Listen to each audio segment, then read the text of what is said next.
And finally tonight, an annual celebrated event took place in Washington this past week, and it didn't have anything to do with politics.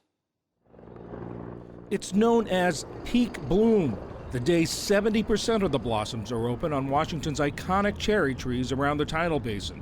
This year's was 2 weeks earlier than average after the warmest Washington January on record.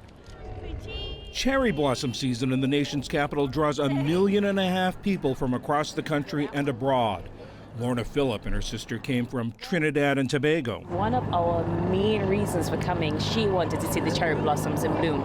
And I mean, just nature at its best. But for 158 of the trees, this will be their last bloom. The National Park Service is cutting them down later this spring as part of a project to rebuild the tidal basin seawalls, which have sunk over the years in some places as much as 5 feet.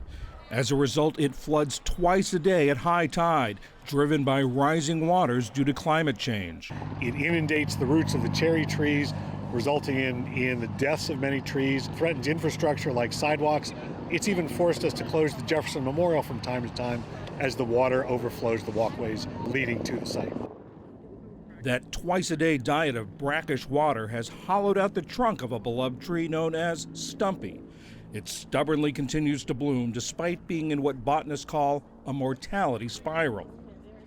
It's getting even more attention this year since it's one of those on the chopping block. Our partners at the National Arboretum will take clippings of Stumpy and create genetic matches, essentially clones, with the same genetic material as that tree, and we'll plant those around the tidal basin when the work is finished. Well, I'm glad they waited. They're going to wait until after the cherry blossom season.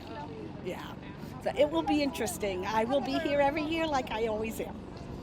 And as this year's display of beauty fades, a reminder of the cycles of life, both human and botanical.